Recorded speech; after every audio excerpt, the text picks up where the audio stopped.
Hello, Dark Side family. Thank you so much for sliding through and joining us on Intimate Conversations. Please note that we are about to cover a sensitive topic in our next video, which is narcissistic and sexual abuse. Please know that the views of the guest is not a reflection of Intimate Conversations. Also know that this video will be airing after Domestic Violence Awareness Month, but we want you to know that we do honor the importance of exposing narcissistic and sexual abuse. Thank you so much for joining in, and remember to operate from love and not fear.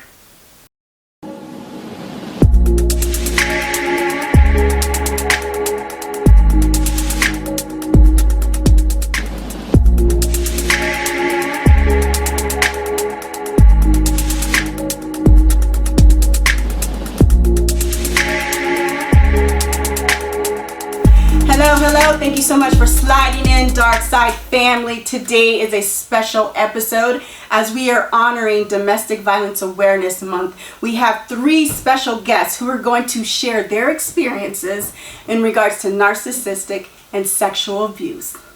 So thank you, and we're going to start our show. With our first introduction, we have Gracie Phoenix, Kimberley Breslin, and then we have Andrew Benjamin. Hey. Hello. So let's talk about Gracie Phoenix. Gracie was born in Detroit and now she lives in Denver, but has traveled to various countries in Africa. She's a mother, a daughter. 4 boys. And she has 4 boys. That's a big tribe there, girl. Her background ranges from directing, filmmaking, actor on TV and radio. She's a radio personality, and she's also has embarked on the international range of African music. She has attended the BET after party in 2011 to be able to interview the African nominees. In 2017, Gracie escaped her abusive husband of 4 years and wrote a short film called Rise from the Ashes about narcissistic abuse and the long-term effects. Yes. Then we have Kimberley Breslin. She was born in South Africa, a graduate with her master's in social work from MSU Denver, my alma mater. She's an advocate for social justice. She's working with individuals experiencing homelessness and ending personal violence. Kimberley will also be sharing her story as well regarding sexual abuse. And then we have the love doctor, Andrew Benjamin, who I will be referring interchangeably as Benjamin and the Love Doctor, who is an unsung hero of the World Trade Center, whose report on the tragedy from a volunteer's perspective was featured in the Amsterdam News, the Caribbean Life News, and the UNICEF Staff News, has written a book informing us of internet dating. Andrew has also written a book. Let me make sure I got this right. Once again, here we go again. Is that correct, Andrew? With the narcissist. With the narcissist. Andrew has interviewed over 1,000 people to find out why the person he dated dismissed him so callously with her cruel exit and without any true form of explanation. Andrew is from New York. Brooklyn? That's correct. Crown Heights. New York. So we're going to do a lead-in, Andrew. I did some research. We just officially met in person. We've been talking on the phone for the last 48 hours, and Andrew has provided me with lots of information. Andrew has a TV show as well as a YouTube channel and a Facebook group called The Truth Hurts. The Truth Hurts. Yes. The group. Yeah. Yeah. You aren't lying about that. So Andrew, tell me a little bit about your story. Make it brief about how you came into being an advocate against narcissistic abuse. And then we're going to touch on some other stuff that we talked about as well. In order to know a person, you have to know their story. In a nutshell, you get engaged, you move out to Texas. 4 months later, she's saying she doesn't want this and she's not going to marry you. So you pack your things and you leave the next day. Before the plane lands, she's begging you to come back. I'm such a fool. You're the best man I ever had. Blah, blah, blah. So you say to yourself, after a couple of months, maybe it was wedding jitters, so you go back.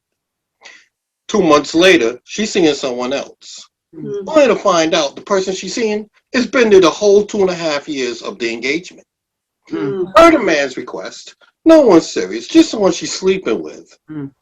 She tries to put you out in the street when you don't know a soul because she's tired sleeping in her house, in his house.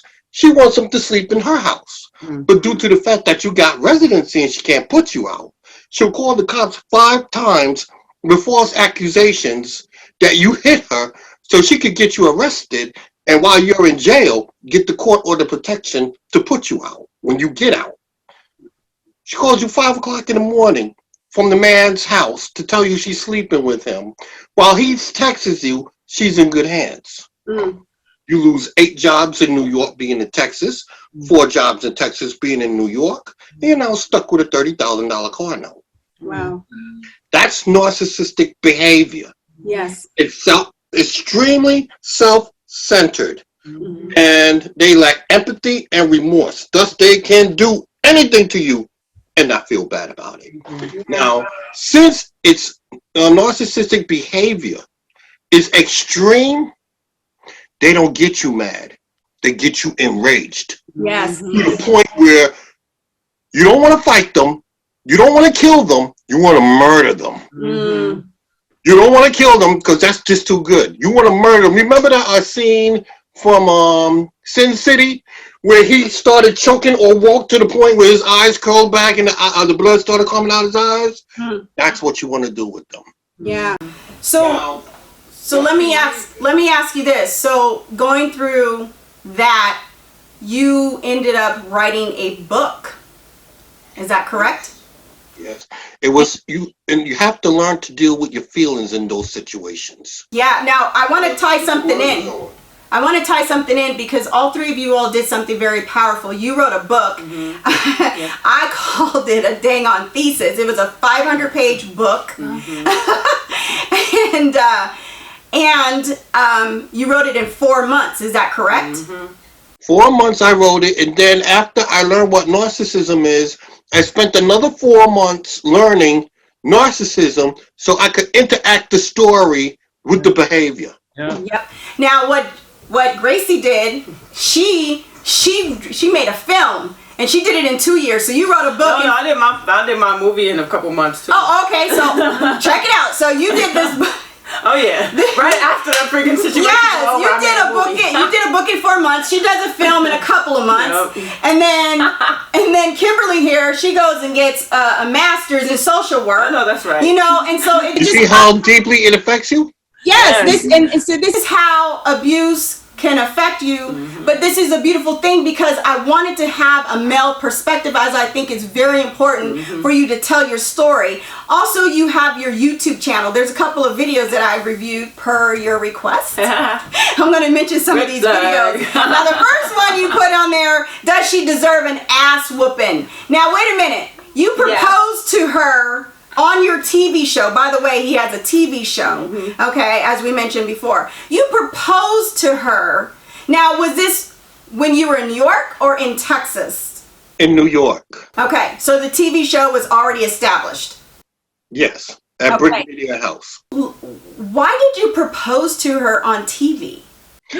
Any man proposed to me on the radio. Oh my God, that's crazy. Any man that wants to propose to a woman that he truly loves wants it to be special. Yes. I do not think that's special. That puts a lot of pressure on a woman.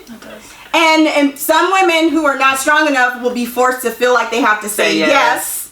I gave her an outlet. Now, I seen you post the video and I was like, why would you do that? I liked it. I was like, See, it's a matter of opinion right here. She loves it. You don't. 500 women I spoke to all said it was the most beautiful thing. They would have been jumping up and down, telling me to hurry up so they could take the blindfold off. Now get it. I'm not saying that it wasn't romantic. I'm saying for my personal preference, I like quiet and privacy. I want it thought through. We can do it over dinner, but I do not want the world watching you propose. You see, if I was dating you, I would know what your preference is. Okay, so let me ask you that. When you proposed to her, had there already been signs of narcissistic abuse that you had seen? Absolutely not. Absolutely not. So, and I also mentioned that I also remember you mentioning it. Was this like you proposed to her in like what, 10 months? You guys have been dating about 10 months? A year and a half. A year and a half. Okay. Yeah, wow. And there was no signs of her narcissism. Narcissists, you always meet the representative when you meet the person. That is correct. Mm-hmm. I met mine first. It depends upon the narcissist. Some will do it immediately. Some it may take a long time, but eventually the behavior comes out. Yeah. So at that time, it's too late. You're already stuck, invested, and even when you know, it's like I put too much of my time just to let this go. So you drain yourself trying to make it work, knowing it's not going to work. Right. So after you both got engaged, how much longer before she pulled off that mask and you realized it was narcissism? Because you guys broke up and got back together a lot of times. That's what narcissists do. When they break up with you, they make it look like you're the problem. Mm-hmm. Yep. But when you find out what's really going on, that's when the discard comes. Well, I can't fool him no more. I'm cutting him off. Discard. I'm going to go with this person. So they leave you and they go to the next person. Yeah. Then you become the enemy. Because in order for them to feel good about themselves, you have to become the enemy, or else they have to accept the demise of the relationship. Yeah, so narcissism is more of an emotional and mental abuse than it is physical. Is that correct? Absolutely. And I got that because then you went into your next video, Red Flags, number 151, and you talk about the old supply versus the new supply with the narcissist, and how really when they leave you, they're not leaving you for somebody better. It's really for somebody worse. That's the mind-boggling part. Everything is an mind fuck with them. It is. It's like, wait a minute, you leaving me for that? Yeah. Yeah. I'm sorry. No, it's okay. This is real. That one hit home. I'm sorry. It's their game of how they play with you to make you feel like you weren't even worthy to be with them, knowing you had so much to offer and invested in them. Is that correct? That is correct. Yeah. Then you had a third video. You have to know your worth with a narcissist, or else they will make you feel worthless. Yep. And then see, my second husband was a narcissist, and in 10 months I don't know what he did, but he did it that I had to look and say, how did I get here? Yep. In 10 months. And in 10 months is like really fast these days. Yeah. So there's a third video. Now this one, y'all, I'm not responsible, but you gotta watch the video because there's more to the title. It says, Getting Raped by Stupidity. And you talk about women putting themselves in compromising positions. So the reason I thought this was interesting video is because as I was looking at your videos, you had, and also reading your book, you had got back and forth, went back and forth. I'm gonna call her, is Lilith okay? Is her name? That's her name. Okay. That's her name. That's not her real name. Monster. That's her name. The monster? Okay, I'll call her the monster. Lilith is a narcissist is a monster. Everything about the behavior is demonic. So, anyhow, the monster, y'all went back and forth. This is not funny. I don't know. I'm not laughing at it. I can relate. I'm not laughing. I'm not. And this is a series. I'm glad we can find some levity to it because honestly, I know it feels good to kind of relieve, but it is a serious situation. But the monster, you kept going back to her, and I'm going to get into that because I went back one time. But all these letters going back and forth. Well, what when you break up, what do? You try to talk things out, right? I talk things out before I break up. I work it out. I give it 110% before I break up because when I'm done, I'm done. Wow. Okay. Okay. I wasn't done at that point. I thought I had messed up. I told you. They make it look like you are the problem. When I came back, I had a car crash. Yeah. Okay. But how many times did you go back? And you got to just one time. One. So how long were you broke up before you went back? About 4 months. 4 months. Dang. And in between the 4 months, were you guys communicating through the letters? Was that where that chapter is in your book that I read? Don't leave me. Because that was pretty intense. I mean, you guys had a lot of dialogue in between that 4 months. This is why this book is better than any other therapist book or doctors, because you get to see firsthand what a person does with the behavior. This is no guesswork. This is no therapy. This is actually what happens, and you get to see the behavior as it unfolds. Exactly. Yeah. That's how I'm Yeah. And pulling out the red flags as it unfolds. Yeah. Now you know what to do as a red flag, what to watch out for, and you're getting an explanation. Why did you all break up? Who broke up with who the first time? Was it her? Well, I told you, she broke up with me after 4 months. She says, I don't want this. I'm not going to marry you. Okay. And then you just assume it was getting married jitters, right? Right. Now, as I'm reading this chapter in your book, once again, here we go again. I read the chapter, Don't Leave Me. And wow, it was a pretty intense chapter, because in this chapter you guys you're corresponding through, is this email or actual letters? Email. Okay. And I can see the back and forth, and she's saying, I love you so much, you're a great man, and this, that, and the other. I've never had anybody. I'm a great man, but I'm not going to marry you. Yeah. You see the contradiction? Well, and also you alluded to something that struck my mind was, she was in a previous abusive relationship before. So she claimed. Ah. But they were narcissists. Everybody- They will always tell you what someone did to them. They will never tell you what they did to the narcissist. Thank you. I mean, the narcissist did to them. Yeah. They always go back and make it look like, I was a victim. Everybody's crazy. Yeah. Everybody in my past is crazy. They're all crazy. Nice. I was so nice, and he just abused me. And then she said something about he had some guy come over and made her have sex with the guy so they can have drugs. That's when she was on her addiction.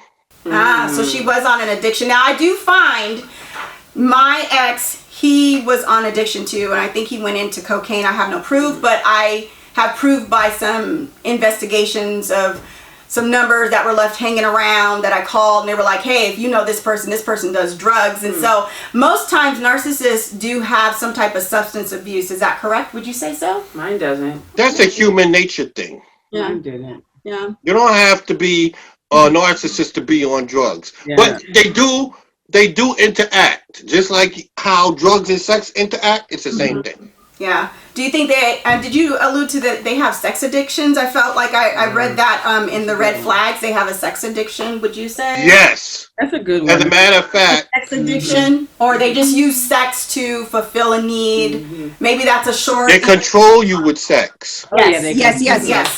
That would be, maybe that's a better way. For instance, it's tax time. Yeah. And a man, you know women get a large paycheck at tax time. So now he comes and he gives you good sex. Have you noticed that's when he normally asks you for money? Men don't ask me for money. I know that's right. I'm sorry. That's not how it works for me. And I don't take care of men.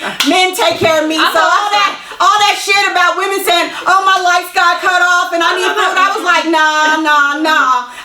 I don't take care of men. They take care of me. I know that's right. That's just how I roll. I'm sorry. That's just how I roll. I had a father and he told me to set the bar high, and I know better. So no. And it ain't like you got to make six figures, because I know you mentioned like a lot of women are materialistic. It's not that. I can work with any man. You could be a trash picker-upper, but excuse me. You could be a trash picker-upper, but the thing is, as long as you got an income coming on, we can build together. So no, that's not applicable. Right. But I know Kimberly had a question, a comment. Yeah. Oh, I can't even remember now. I'm so I sorry. take care of myself. I don't like men taking care of me either. No, I don't remember what my question was. Sorry. Okay. Yeah. So let's go with this double standard. If a man needed help from a woman and y'all together, you wouldn't help your man? Of course I would. Yeah. That's not how you worded it. You said. That's not. Well, no, you're right. Money. I'm talking about men taking advantage of women. No, that's not how you clarified. That's not how you clarified it. Okay. I will help my man. If my man lost a job, I will hold him down. I know that's right. Okay? For real. Hold on we'll be right back. Hold on 1 minute. We'll be right back. Okay. Hey Darkside family, had a long day? Need to unwind and relax? Well, book your appointment with the Healing Oasis, a licensed professional with AJ Battle. A healthy body is a healthy life. Royalty Blends, where they offer teas, tinctures, trinkets, health and wellness services, spiritual readings, and among many other products of interest. Royalty Blends by Amisha for inward healing and health. Let's talk about Resilience Beauty hair growth products designed to stimulate faster hair growth, keep hair moisturized, and prevent breakage. Resilience hair care products are made with non-GMO, vegan, and organic ingredients. And then we have Resilience Perfume, a woman's fragrance designed and inspired by Gracie Phoenix. After surviving domestic violence, you can bounce back after any crisis. A percentage of the proceeds will be donated to victims of domestic violence. Resilience, a fragrance designed by Gracie Phoenix. And we're back. Okay, so I know Kimberly, you asked. Yeah, do you feel jaded towards women now because a lot of the things you're saying are very like, well, all women this and all women that, you know? Do you feel jaded towards women? This is a narcissistic world we live in. And the United States is known as a narcissistic culture. Yeah. Therefore, it's not just women. This is not a gender thing. This is a behavioral thing. Okay, but the question is, Benjamin, is do you feel jaded towards women? Like in your space right now, do you? Where I'm at now, Yes. I don't want to be bothered. Okay, and that's fair. How long have you? 5 years. 5 years I haven't dated. I haven't had sex. I have met women that was interested. I don't want to be bothered. I'm not gay either. So let's not go there. Yeah. But when you're hurt this deep, it's hard to love again. Yes, it is. Yeah, of course it is. Absolutely. So you're kind of being solo right now. You're healing. You got your TV show. You're a little bit controversial, but I think you're hitting some key points when it comes to abuse. What's your next step now after the book? My next step is to put the awareness out there. A lot of people don't. This is the problem with narcissistic abuse. Nobody cares about it until it happens To them. Then all of a sudden, they find themselves studying it, understanding it, reading the red flags, but by then it's too late. You're already destroyed. PTSD is what happens to a victim. PTSD is post-traumatic stress disorder, where it used to be shell shock for War veterans. military war veterans, and it's very hard to get. Some people never recover. So now, I tried to create a convention. I gathered all the YouTube coaches to form a convention, but there are jealous therapists that sabotaged my work. Well, what makes you think you're qualified to hold a convention? Because he feels that a non-degreed black man should not be spearheading degreed professionals. So he went telling people it was a scam. Then this woman named Kill Jezebel, she went over there harassing the panelists, saying that she was from the district attorney's office and the convention Andrew holding is a scam. So the tickets wasn't selling enough to book the venues. So I gave everybody their money back. The people, the participants decided it wasn't worth helping these unappreciated people.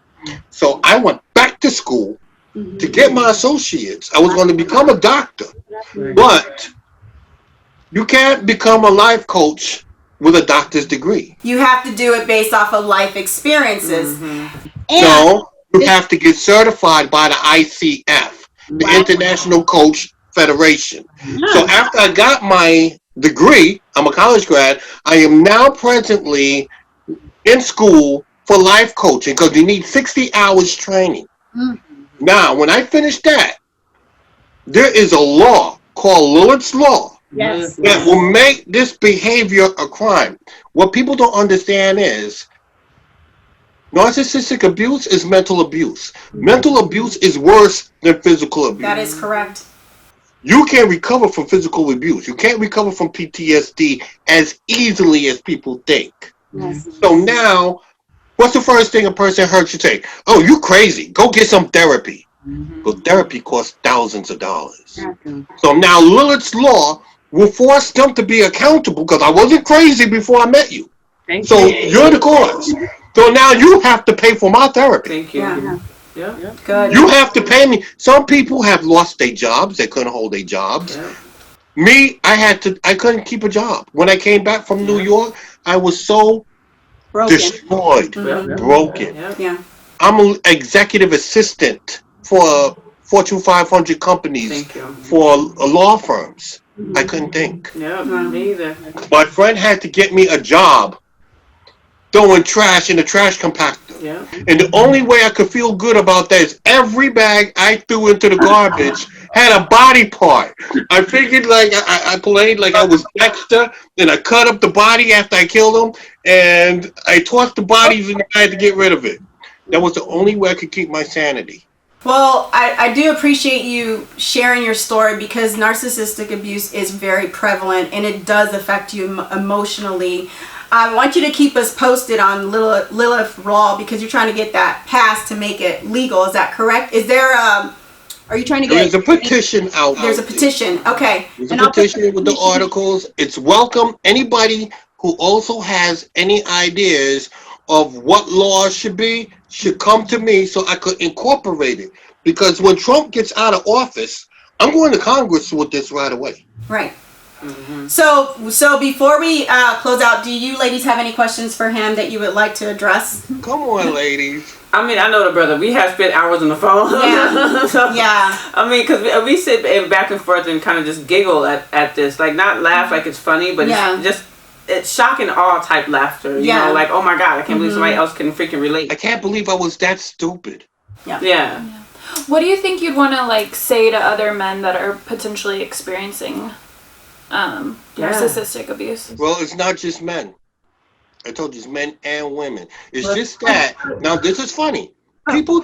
But the reason she specified it to men is because you were brave enough to come on here as a man who has experienced abuse, and most men are not as vocal as women are. Right. So her question is, what would you say to men who have experienced this type of abuse or any type of abuse? What would be your... As in my group, the Truth Hurts group, which I created for that, men can actually come out and speak their minds without being criticized. Because, you know, the first thing a man says is, oh, suck it up and move on. Right. That's the last thing a survivor of narcissistic abuse wants to hear. Yes, thank you. That makes it worse. It adds more trauma. Yeah. Yeah, I think it's important. Because you start withdrawing. Yeah. Isolated. I just think it's important for other men who may not see what they're experiencing as abuse because we don't talk about it in society. So I think it's important for other men to be able to be like, I've been through this too, and this is real. And just because your abuser is a woman doesn't make it any less real or any less traumatic. Thank you. And Benjamin, you also known as the Love Doctor. Where can people find your social media platforms? Okay, social media. First of all, I have a private group called The Truth Hurts. You've been in, you've seen the topics. It's raw. It's not for the sensitive. Yes. If you're sensitive, stay away. Right. If you want to learn what life is, and life will beat you down if you are not prepared. That group is, you contact me and I will personally, everyone that becomes my friend gets put into that group. And I welcome you to share your story and not be a lurker and just start watching everything. Participation brings education. So you're on Facebook, you're on YouTube, are you on Twitter, Instagram? No. I'm too stupid for Twitter and Instagram. I just stick with YouTube. Okay. What's your YouTube? What's your YouTube channel? Is that, what is it called? The Truth Hurts. Everything is simplistic with me. Okay. Do you have an email or anything? ODINSON11203 @Yahoo. Great. And then before we sign off with you, what are some words of wisdom that you can give for our viewers today? I'll give you 3 words of wisdom. The poison that does the most damage is a love moved on. Transgressions of past relationships play a great role in new relationships. And the biggest fear is to love again once you have been scorned. Wow. That's pretty heavy. Well, thank you so much, Andrew Benjamin. Thank you for sharing your story. We will put all your information in the details in the bio, and I do appreciate it, and I will be in contact with you, and I am a part of your Facebook group, so you'll definitely be hearing from me as well.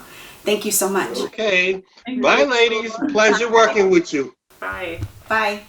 Well, that was a great interview from a man's perspective, and you coming from narcissistic abuse, I'm sure you can relate a lot. Oh, yeah. And thank you, Gracie, for introducing me to Benjamin. You're welcome. I'm so glad we were able to get him on the show. Was there anything that touched home for you? Everything, all of it. Yeah. Just the red flags and stuff. The one thing I didn't quite, I guess, connect with was how she didn't show her red flags immediately. Like I saw all of that immediately from him. So I saw it from the beginning, and I guess she ripped her mask off like later on after she was already, had him in her web. So he got me early. So yeah. What were some of the red flags that you seen? Just the silent treatment when I didn't agree with him. He would just kind of be cold and distant and trying to threaten to leave when he really didn't have anywhere to go. Come to find out, he really didn't have anywhere else to go. I was his only option, and he would threaten to leave me, and I would be like, oh no, baby, don't leave me, what did I do? And stuff like that. And then, jealousy, just if I talked to another guy, it was a major fallout. It was just really weird. So I just wasn't really comfortable with some of those red flags. And I saw that in the beginning early on, but was he controlling? I had an African and Caribbean radio show. The whole African community loved it across the globe. I mean, globally. And he was the only one that was like, it's okay. I was like, wait a minute. What, Negro? What are you talking about? It's okay.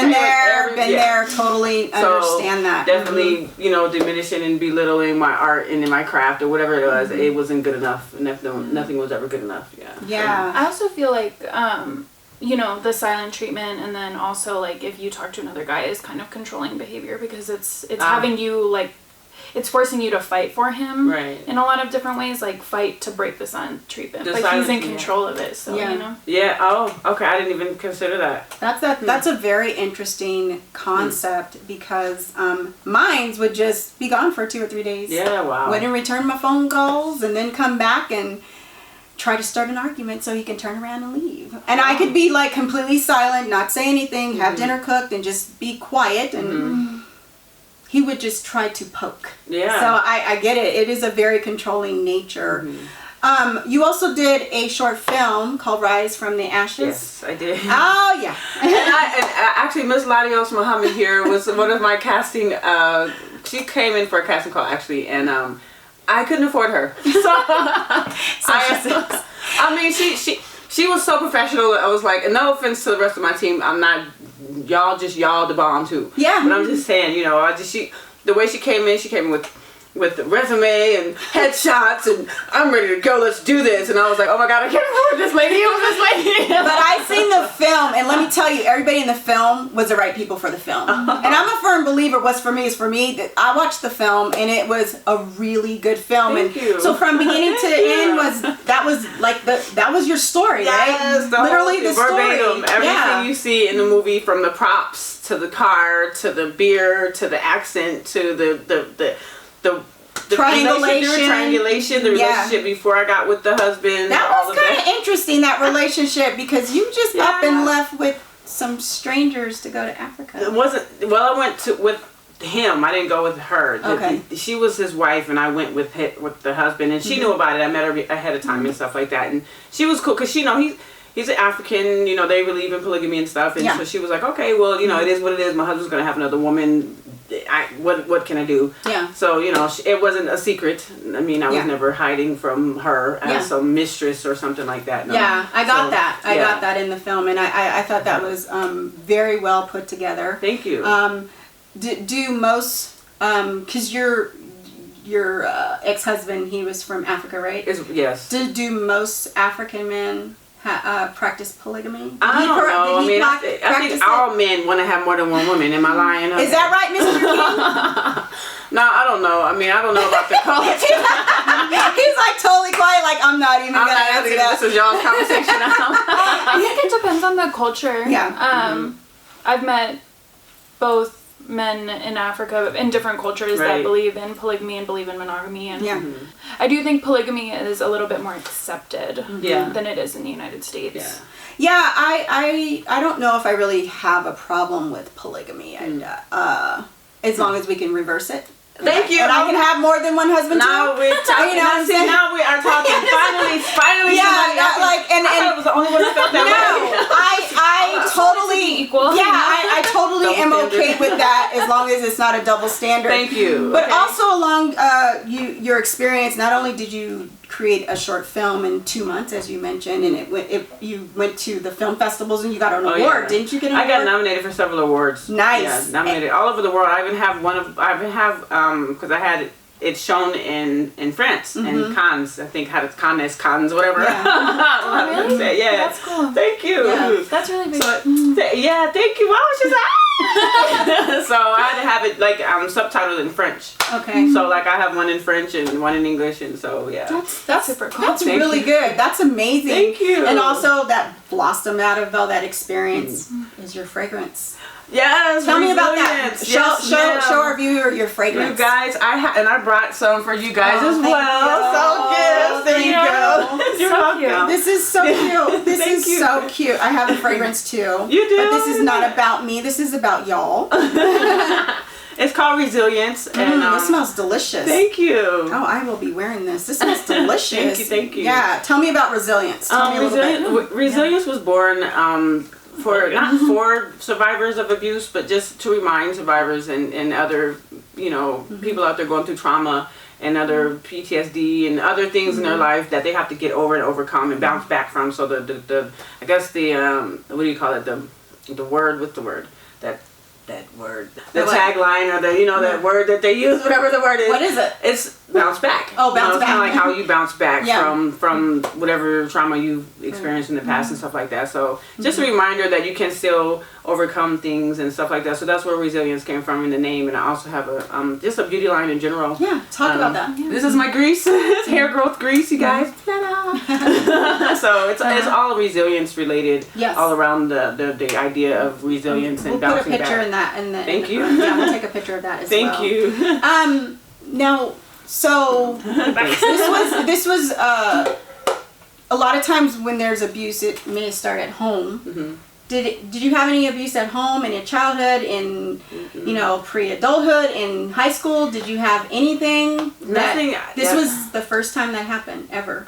Yeah, I mean, this one was so traumatic that I haven't even had a chance to go reflect on anything other than this. Because this one hit so hard and so bad and so fast and so strong that all I could think of was researching this one first. So I don't even know. I haven't even gone back into my mental Rolodex to see if anything has. I mean, off the top of my head, I was pretty happy growing up. Yeah. I do have some traumatic events that happened, but nothing abusive. I've had some things that have made me sad and that had kind of messed with my psyche a little bit, but nothing to be abusive and stuff like that. That's good. So you make good choices then.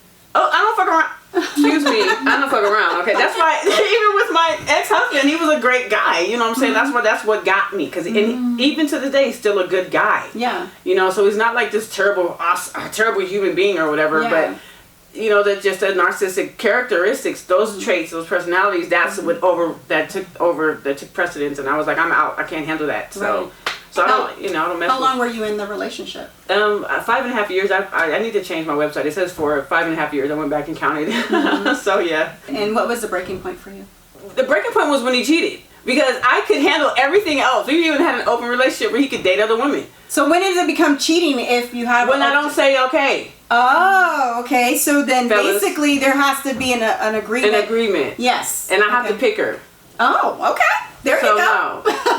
And if you go outside of those rules, and it's considered cheating, bro, you did the wrong thing. You had an open avenue to do whatever you want in your bedroom with me.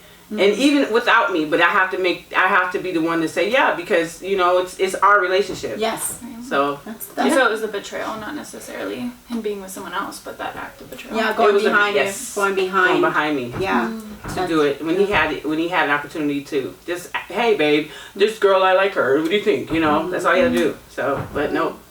Right.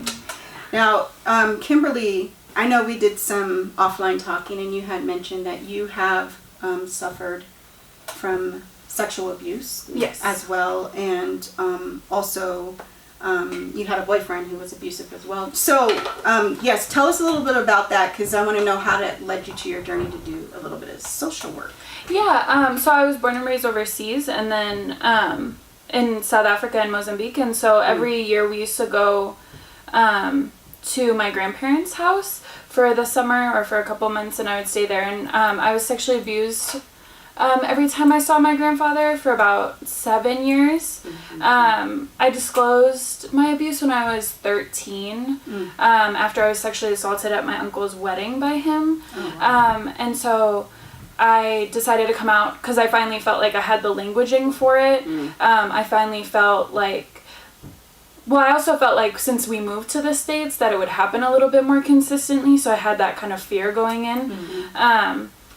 So I disclosed, and my parents were really amazing. They really reacted really well and really got me like a protection order and all that sort of stuff. And but my dad's side of the family, he's my grandfather on my dad's side, they all sided with him and said that I remember my uncle saying, even though we know that she was sexually abused by him, we shouldn't do anything about it. And so I decided to press charges against my grandfather, mostly out of the belief in the want of protecting my cousins, because I knew that my uncles weren't going to stop having their children around him. And so I just felt like I couldn't put that on my conscience.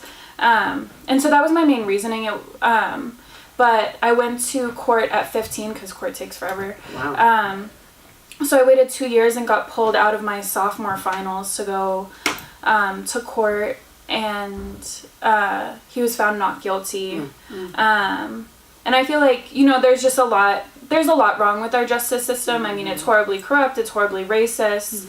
And I think from my work as a social worker and as my experience as a survivor, I've seen how the criminal justice system really fails survivors and really just doesn't punish perpetrators, but then it also doesn't protect survivors, right? Like, that is so true.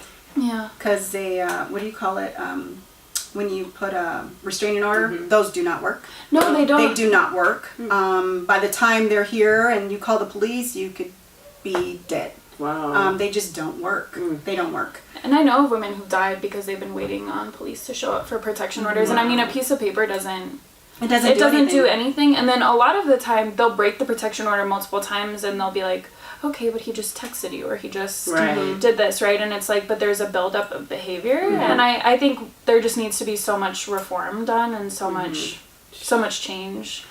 Yeah, that's correct. Yeah, that's so true, because my ex-husband, my second one, he the first one's in prison for attempted murder. I didn't know that. Yeah, that's where all the scars are my from. God, He stabbed me 5 times in the neck. What? And but the second one, he stalked me for 2.5 years after our divorce. 2.5 years after our divorce, and I had a restraining order. The second husband? The second one. What? Yes. So one of the things that I thought was really profound that you keyed in, and you said you wanted to protect your cousins. Yeah. Was anyone besides you touched, or that you're aware of? Did any of your cousins or anyone share anything, especially when you came out?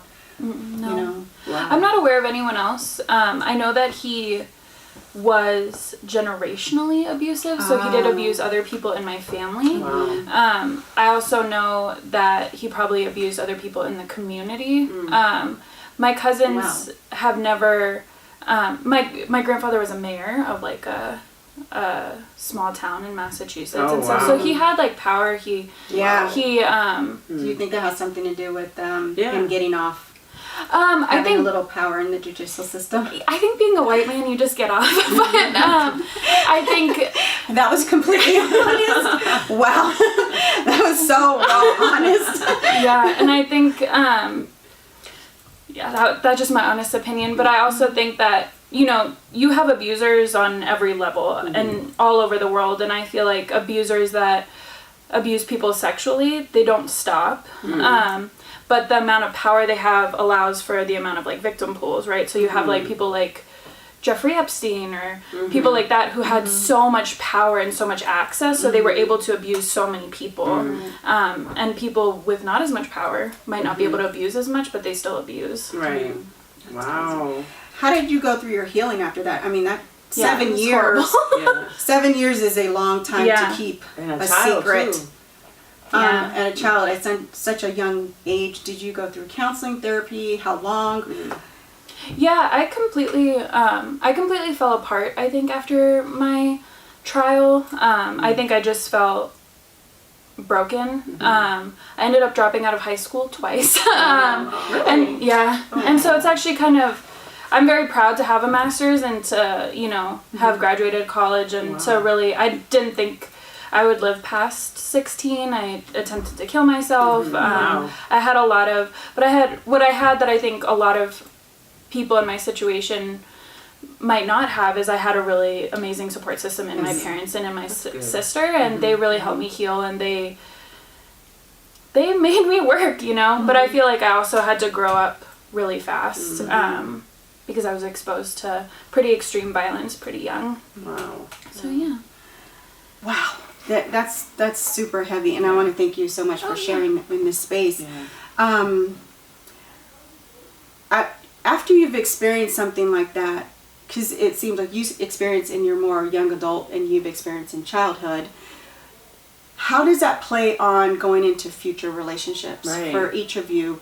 Again, like I said, I can go back to my first experience, sexual experience. I wasn't penetrated, but the fear that a person can instill in you is heavy, because I remember living in Alaska, and we went to my classmate's house, and we were playing hide and seek. Anyway, short story, her brother said, come up here. I don't remember how old he is. He had to have been like 13, 14. Hide with me under the covers.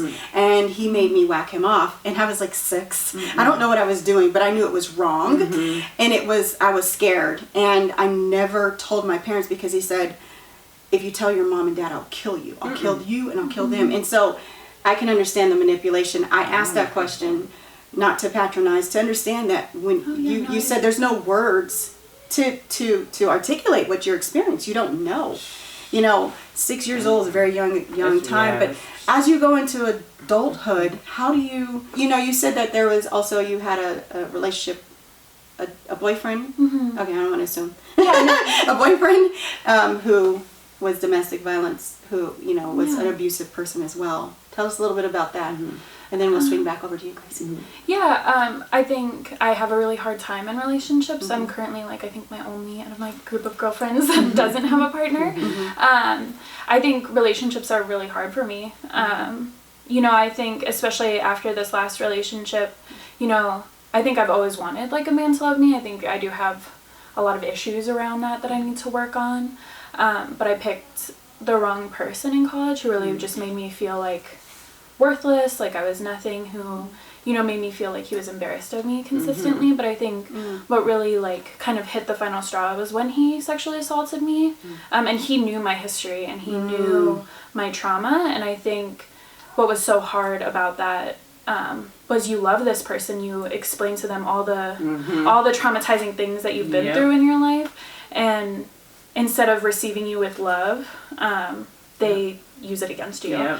And I think since then I haven't had a relationship, and I've had it's been 2 or 3 years now, and I haven't really wanted one.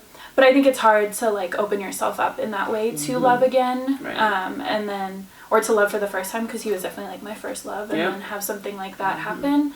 It just made you feel why should I tear down these walls for anybody? Right. You protect your heart. Yeah. Fair enough. Part of your social work is dealing with homelessness, and you alluded to that earlier in the conversation about how it overlays for women or people. What do you find? Do you know some of the statistics, or how much homelessness we have a big homelessness issue in Denver, Colorado, that's just heartbreaking. I mean, you go up like 3-4 blocks right up here into downtown, and they've moved them out, and like, what are we going to do? But how does that overlap? What are you seeing with this overlap of women coming out, or men, or just someone who's experienced? And I just don't want to make it all about the gender. I think the statistics are like 1 in 4 women, 1 in 9 men, and then 1 in 2 trans folks have experienced domestic violence. 60% of women who are experiencing homelessness are experiencing homelessness because of domestic violence. Dang. So if you see women on this 60%. 60. That is huge. You guys hear that? 60. Yeah. Because that's messed up, man. These men. But remember, it doesn't always be men. I mean, it could be, it could be someone, it could be, Yeah, I think what was most actually going off of that, what was really surprising to me, I think I've experienced a lot of really positive, healthy queer relationships in my life. Yeah. And going into this work, I've actually seen how many people in queer relationships have abusive tendencies and are survivors. So I think they're survivors themselves. Yeah, absolutely.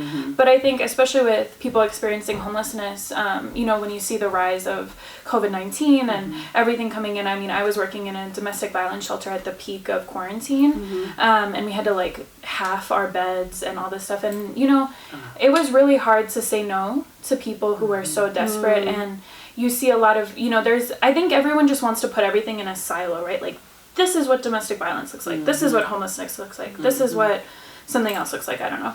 But there's just so many overlaps. And when you have something like COVID happen, when you have a pandemic happen, when you have so much unemployment, like you see a rise in domestic violence, but then the people that are most harmed by domestic violence are definitely, people of color and people who experience marginalization, people on the lower end of socioeconomic spectrums. And, you can see women who have extreme violence in their homes choose homelessness for their children, or it's their only option left. And it's really hard. So if you see a woman on the side of the street, know that they may have experienced a lot to get them there. And I think through their partners. And I think, we have a lot of blame in our society for people experiencing homelessness. We have a lot of myths around it. And I think my biggest thing is just you don't know their story. You really don't. You really don't. Some of them is just, I did do some research on homelessness, and I found that there's the percentage of people like who are addicts is smaller than the larger percentage population of homelessness. Some of it range from that people are actually working, but housing is too expensive. So there's homelessness, then there's the domestic violence, and then there could be a loss of job, but it's not always related to like addictions or things, and we are so quick to judge. But there's such a big background on homelessness.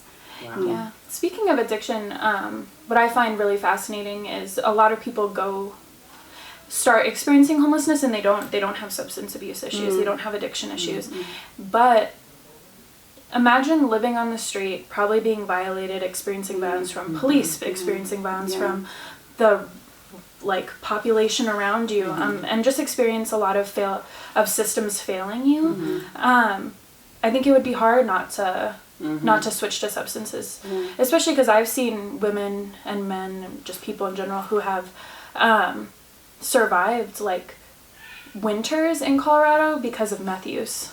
Because they can't find anywhere to go, they don't have warm blankets or anything, but the meth actually kept them alive. And alcohol, it's really interesting. Alcohol too, because alcohol warms your body up, warms your blood, right? Yeah. Wow. And so I think we blame a lot with substance abuse, and sometimes it's a survival mechanism. And it's like, I think we have so much judgment about people who abuse substances that are experiencing homelessness. I mean, I drink wine,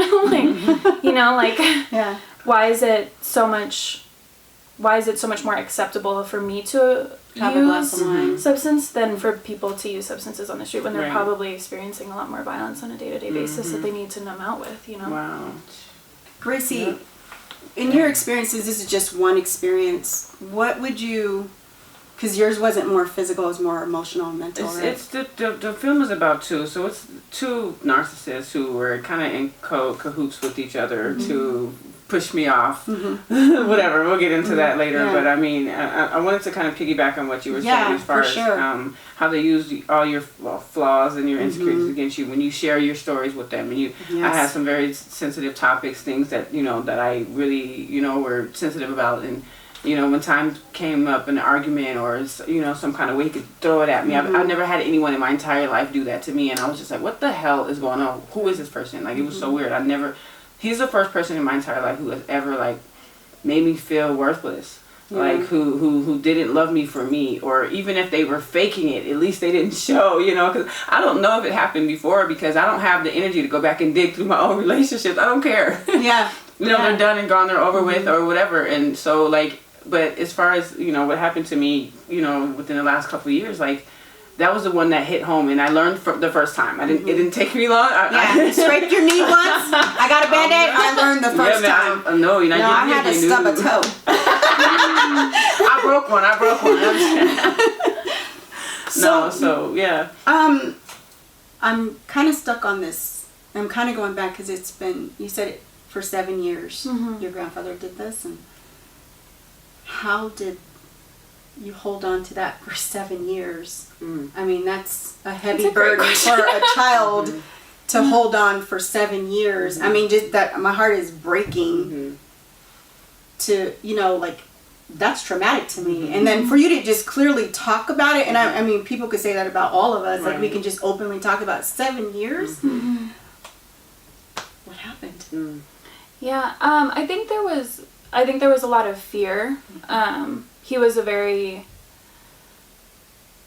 I think he's dead now, but he was a very dangerous person. A lot of what happened to me was based in, sadism and humiliation and just a lot of really horrifying things. And so I think, I had to build that level of strength really young. And I don't really know how I survived it. I think, I think the main thing was my family, and then also growing up overseas. Like, growing up in Mozambique, I don't know how to describe it because so many people in America have like such a different view on Southern Africa and in Africa in general. But the experience I had such a community and such a love, and I grew up surrounded by culture and like a collective identity, and I think that and my family really pushed me through. But a lot of people ask me that question. They're like, how did you survive? I'm like, I don't know. I just had to do it, Wow.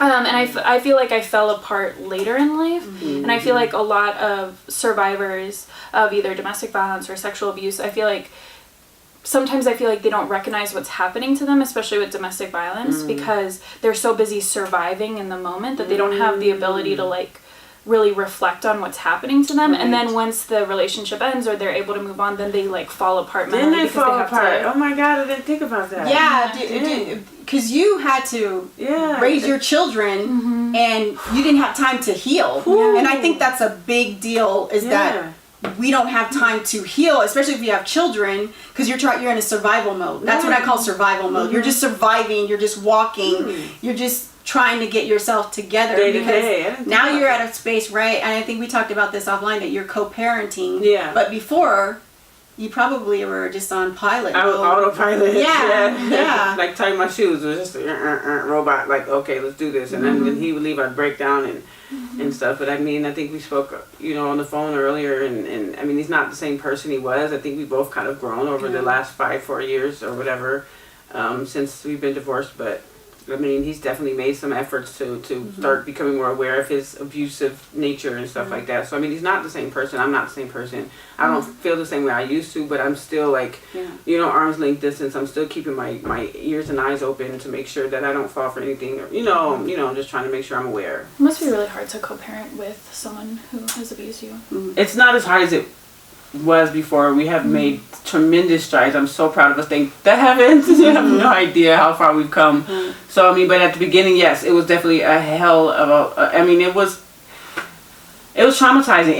It brought everything all back all over again. Every time he would come over to pick up the baby, or every time whatever, we had to make exchanges, and it was just so hard for me to do, and I just, and then, but lately, we've made some tremendous strides. Well, I do want to say this, that there is love. I am a, prime example. There is love after abuse. it took me a long time to get a healthy relationship. It took me till I was 43, and I'm heading on to 50 next year. But I had to do a lot of work on me, a lot of work on me.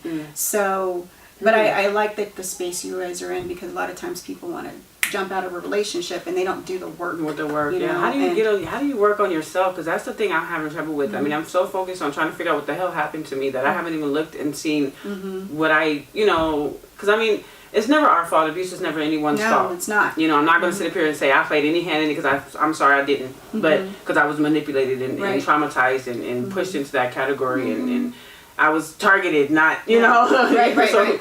But how do you, so for me, I guess I trying to find out what happened to me, find out about the person and about people with that type of characteristics or personality traits. How do you start to get away from all of that and look at yourself? Did you want to answer that, Kimberly? And then I can, tail back on that. I don't know. I think that's why I'm not in a relationship. That's why I'm like, I'm good, because I really do need to work on myself. And I feel like, I've had a lot of experiences of abuse in my life, and I'm only 25. And I don't want to continue that cycle. And I also know that I'm not healed enough to be in a healthy relationship. And so I'm not going to put myself there. But I think healing comes a lot from within. I think you got to figure out how you need to heal. And I think it took me a really long time to figure out what that means to me. And that really, for me, it meant forgiving myself and forgiving myself for, not saying anything when I was younger, forgiving myself for like how the ways I had to survive. And I think that was my biggest step in healing, and I think I'm still continuing down that path. Like healing's a process. Yeah. Healing is big. For me, after my second marriage, it was like a big eye opener, and I had to say, okay, where is this coming from? Why do you not feel like you're worthy? And my kryptonite is good looking, man. I like it. Obviously. All my men have been good looking. But anyway, no, I had to go back, and for me, I went back. It started in childhood, and I had to. My mom could be considered, with some heavy narcissistic traits. She was very emotionally and verbally abusive, even to this day.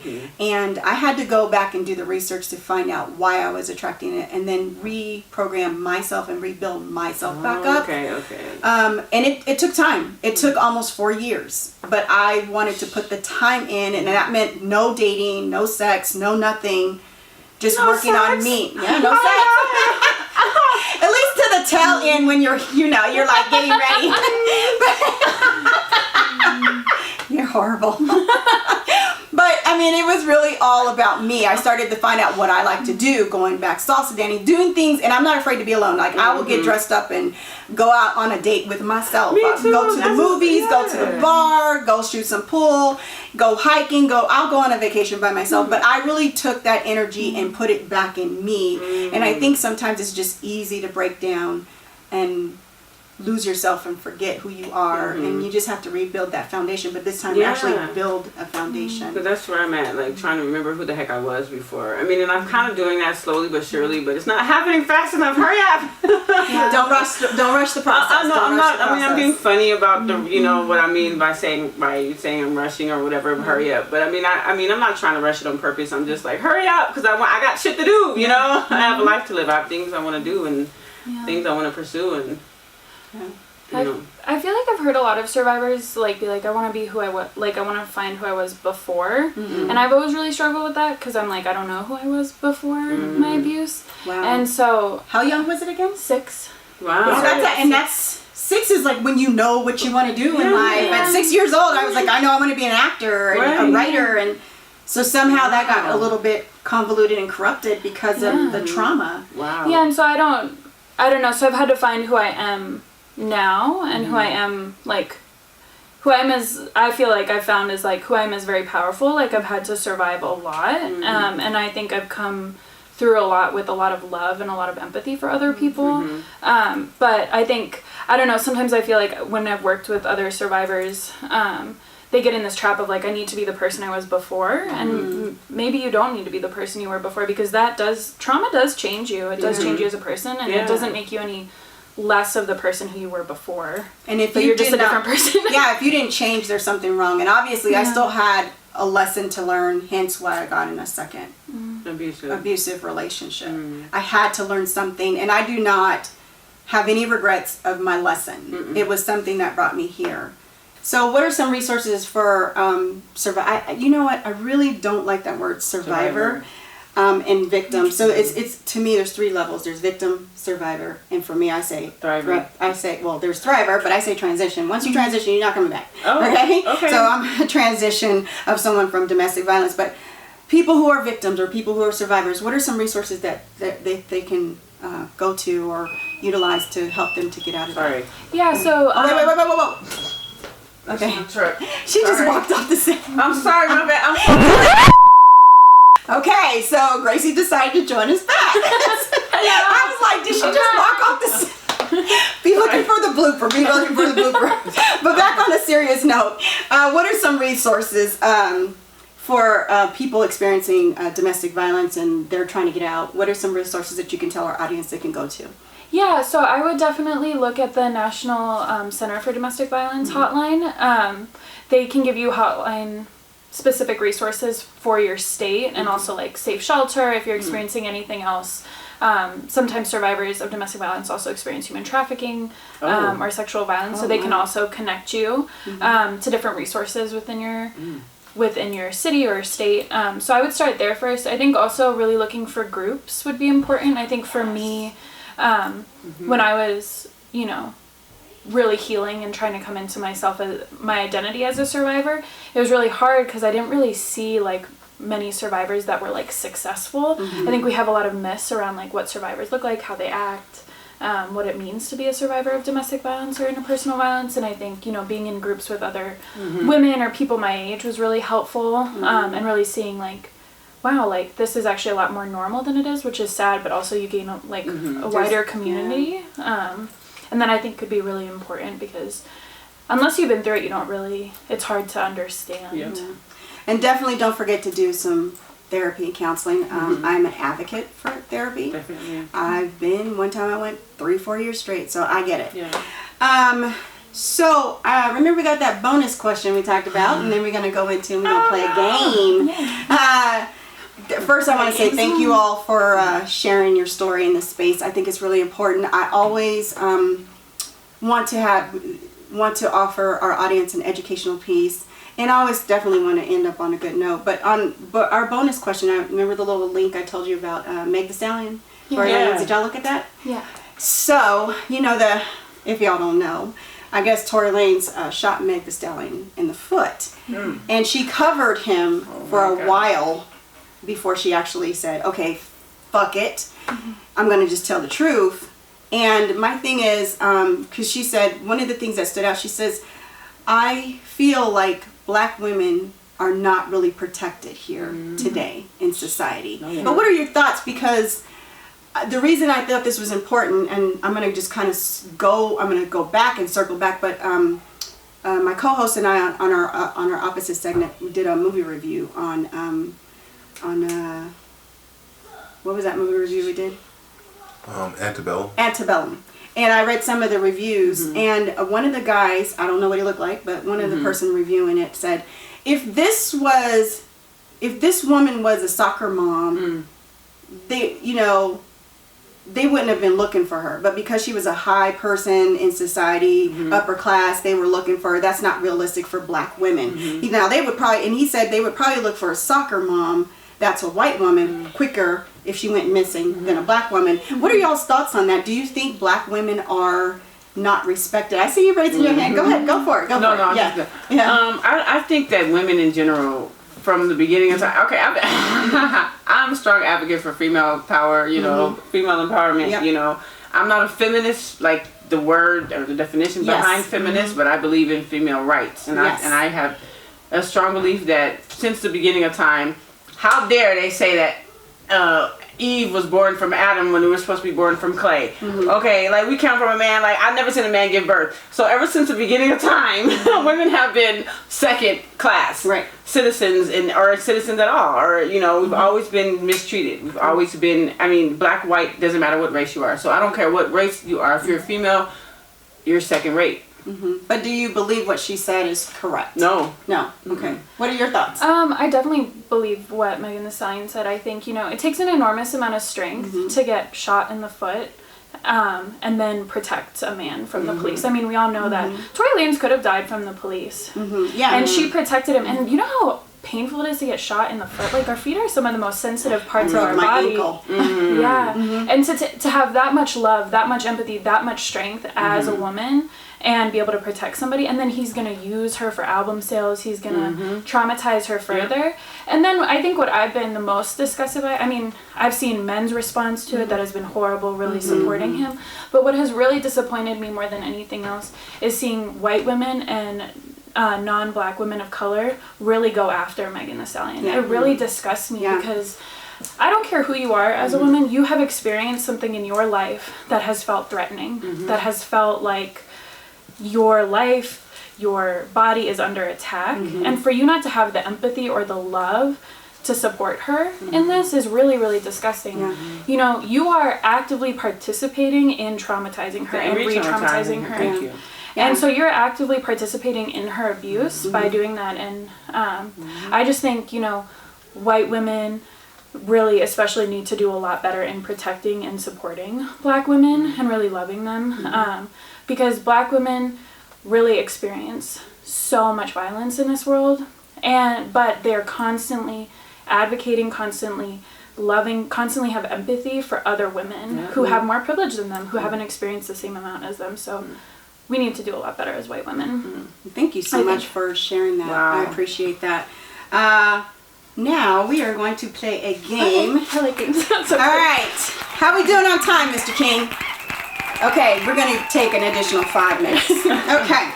So we got 8 minutes. Okay. All right. So the game. Now you guys have to get 70%. So that means 7 out of 10. And then once you do it, you get to choose one of these lovely gifts. I want the one on top. I All right. Now remember, these gifts can be gag gifts or fun gifts. We don't know. Our last guest won a Netflix gift card. Okay. So number 1, Domestic Violence Awareness Month. Okay, so you guys are partners. Okay. So before you shout out, you better consult. Okay. Domestic Violence Awareness Month was first observed in October 1987, but when did Congress designate it to be an official month? A, 1993. Look at your face.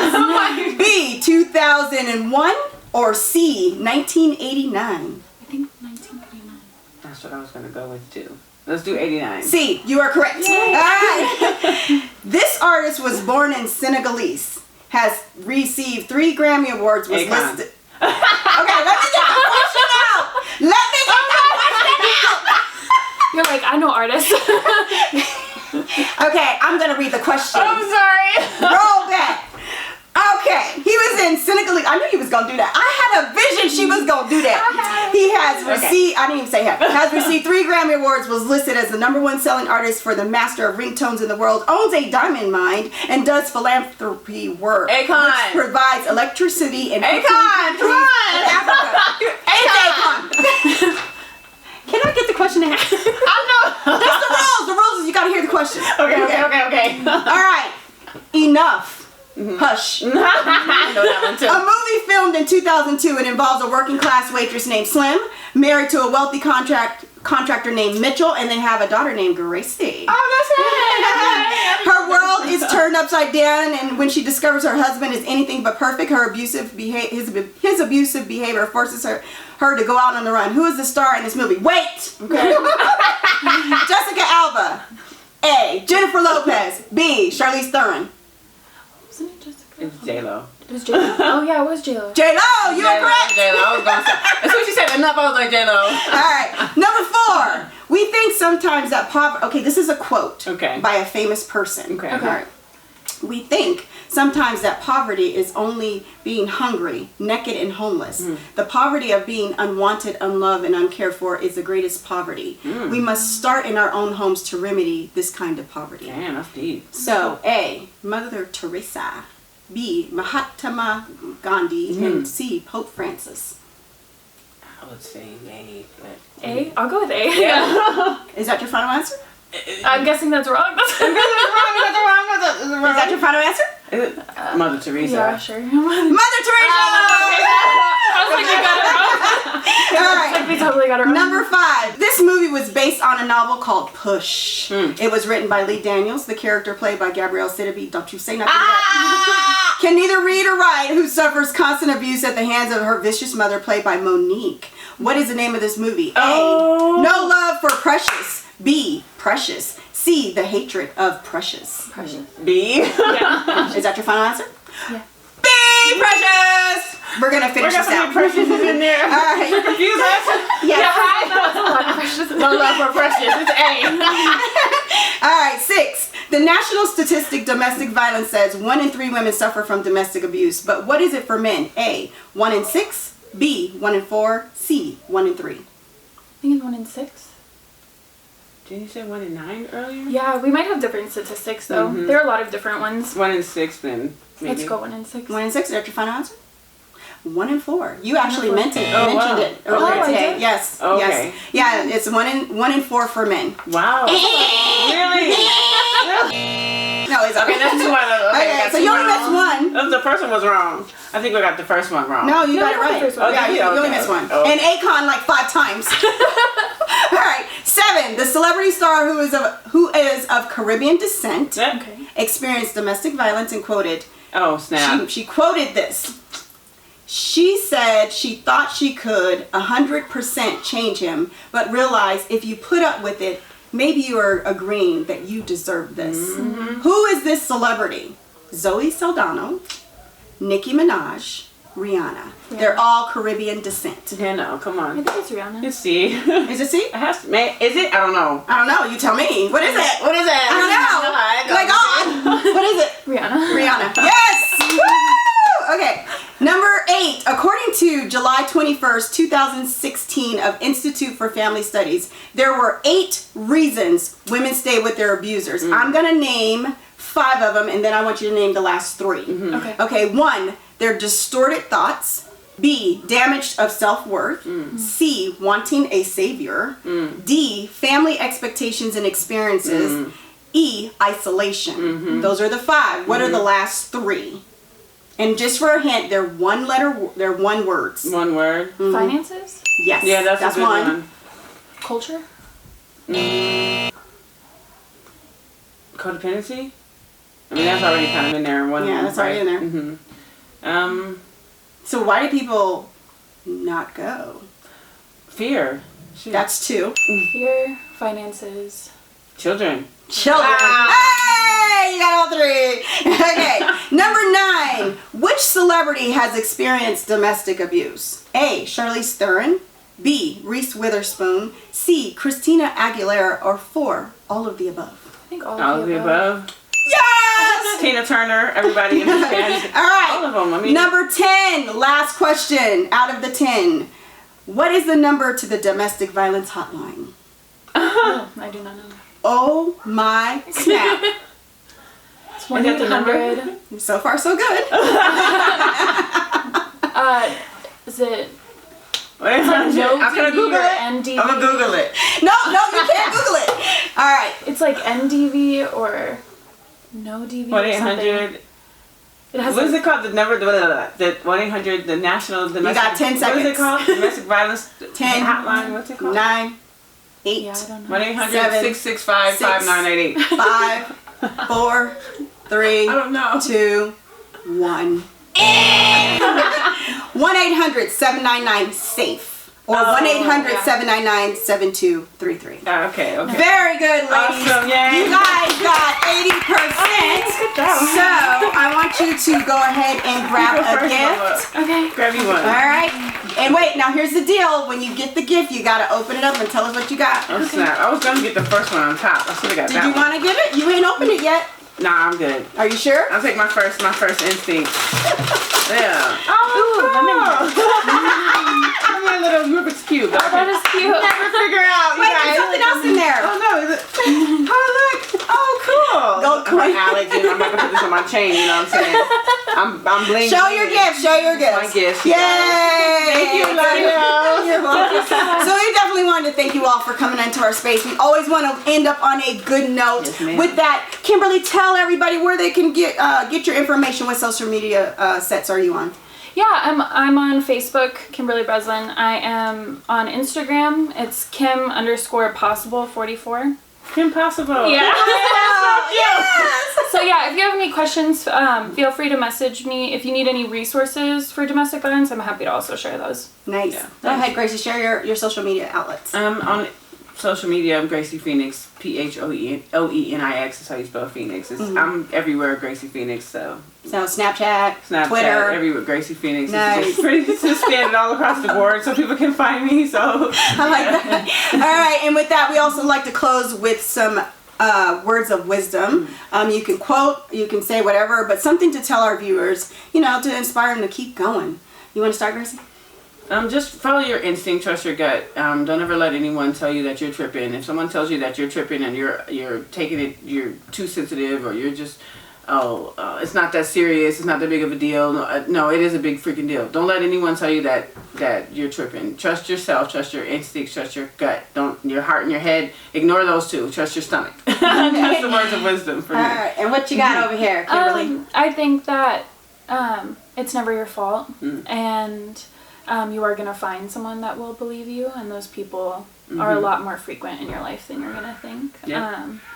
And yeah, I would say it's never your fault, and especially if you're someone who's experienced multiple perpetrators, there's nothing wrong with you.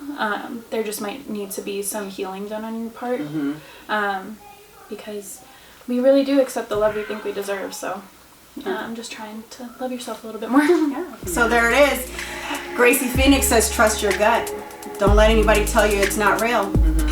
Kimberly says, it's not your fault. And there's love for self. And with that, I want you all to know that love doesn't hurt. Thank you. Thank you so much for tuning in with LaDios with Intimate Conversations.